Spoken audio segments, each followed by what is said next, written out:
আসতে তো বিচার প্রক্রিয়া চলমান থাকলে বাধার কিছু থাকে না। দেখেন, আপনি যদি একটি গায়েবী মামলার সঙ্গে গণঅভ্যুত্থান, গণহত্যা, মাস কিলিং এই জিনিসগুলোর সঙ্গে যদি তুলনা করে বলেন যে আগেও মামলা ছিল এখনো মামলা আছে, সেটা আপনি সঞ্চালক হন, আমি আলোচক হই, যা কিছুই হই না কেন, এই যে আমরা আলোচনা করছি দেশের মানুষের সঙ্গে সঠিক আচরণ করা হয় না।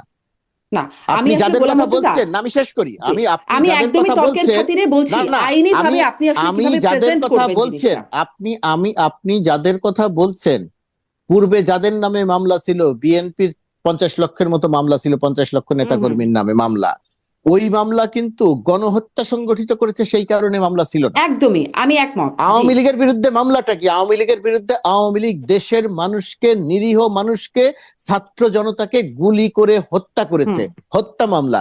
সুতরাং সেই হত্যা মামলার আসামি বাংলাদেশে এসে রাজনীতি করবে, জাতীয় ঐক্যের জন্য তাদেরকে যমুনায় ডাকা হবে, এই মামার বাড়ির আবদার করতে পারে অনেকেই, আওয়ামী লীগও করতে পারে, জাতীয় পার্টিও করতে পারে, কিন্তু বাংলাদেশের জনগণ এই কথার প্রতি কোনো সমর্থন জি দেবে না। জি তাদের জি, কিন্তু রাজনীতি দেশের, করার অধিকার থাকবে, হ্যাঁ। দেশে বিদেশ থেকে যা কিছুই অনুরোধ জানাবে, উপদেশ দিবে, হুম হুম আহ্বান হুম। জানাবে, এগুলোকে আমি অস্বীকার করি না, তারা জানাবে।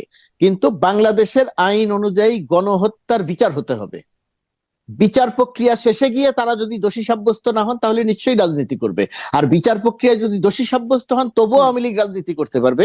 পরিবর্তিত আওয়ামী লীগ, পরিবর্তিত নেতৃত্বের আওয়ামী লীগ যদি মনে করে যে আমরা এই অপরাধীদের বাদ দিয়ে, দোষীদের বাদ দিয়ে, হত্যাকারীদের বাদ দিয়ে, গণহত্যাকারীদের বাদ দিয়ে হুম। আমরা রাজনীতি করব, অবশ্যই সেই রাজনৈতিক দল এখন আওয়ামী এখন লীগ ধরুন রাজনীতি বিচার করতে পারবে। প্রক্রিয়া চলমান থাকা অবস্থায় কিভাবে হত্যাকারীদের চিহ্নিত করবে আওয়ামী লীগ, মানে কাদেরকে বাদ দেবে, এরকম কোন প্রেসক্রিপশনও কি আছে?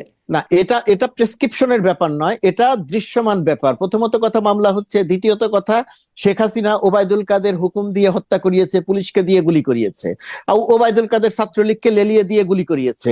তো শেখ হাসিনা পুলিশকে দিয়ে, বিজিবিকে দিয়ে, র্যাবকে দিয়ে, সেনাবাহিনীকে দিয়ে গুলি করিয়ে মানুষ হত্যা করেছে।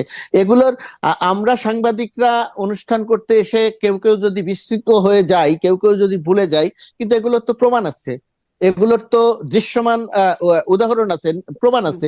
সুতরাং তার ভিত্তিতে বিচার হবে। সুতরাং কিভাবে চিহ্নিত করবে আওয়ামী লীগ? এখন আওয়ামী লীগ যদি চিহ্নিত করতে চায় তাহলে জি চিহ্নিত করতে পারবে, আর চিহ্নিত করতে না চাইলে তারা চিহ্নিত করতে পারবে না। দেশের জনগণ চিহ্নিত করেছে, বিচার হচ্ছে, সেই বিচার পর্যন্ত আমাদের অপেক্ষা করতে হবে যে আওয়ামী লীগ রাজনীতি করতে পারবে কি পারবে না। জি, অনেক ধন্যবাদ। আমি আসলে এটাই আপনার কাছে বারবার জানতে চাচ্ছিলাম যে মানে আপনিও যাবেন, বাংলাদেশের একটা প্রতিনিধিত্ব করবেন বিশ্বে, ওয়াশিংটনে আসবেন, এই বিষয়গুলো আসলে মানে আইন এবং গণ অভ্যুত্থানের ম্যান্ডেট, এই বিষয়গুলো বোঝানোর জায়গাটা